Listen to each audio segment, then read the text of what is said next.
of the things that I have seen over a period of, not just with e-commerce, but with generally all kinds of customers, is that translation is really an afterthought, right? It's like the product is running, everything is running, and then suddenly they feel that they do have an opportunity, because either it's their competitor who has already gone into their market and they're already selling in different geographies and they're missing out on the opportunity, or they simply have some kind of demand from the market and they want to go down into that market and reduce their risk, or sell more or whatever.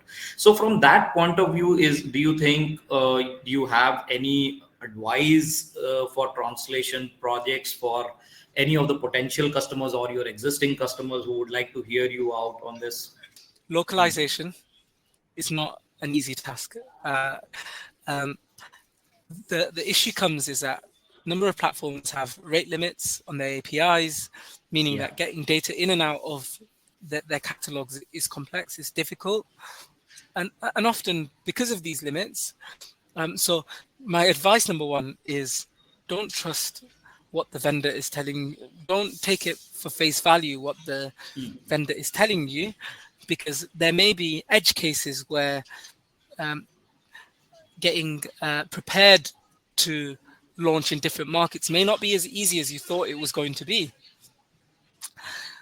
And for that reason, do the hard work first.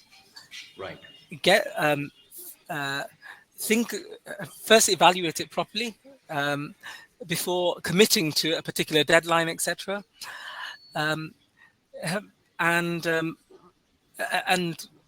also be aware of your third-party ecosystem, your reviews platform, your emails. Be aware of all the different parts of the journey that needs to be translated. The connections that are there to the platform. Yeah. Exactly, because your email provider, your reviews provider may not support localizations as well. And I'm not saying don't use that as a reason to put it off, but be aware of it going into the project. Be aware that this may be late because we need to do this manually, and you've given the team enough time to plan accordingly for it. And secondly, and if you're going to localize, you're increasing the complexity of the complexity of your organization, and this is where the PIM comes in.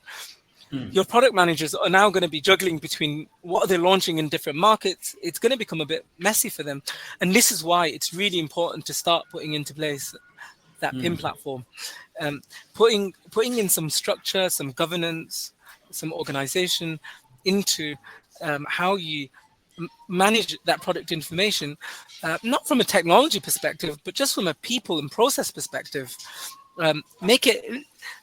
Don't burn your team out. Give them the space to set the processes so that they can launch without pulling their hair out.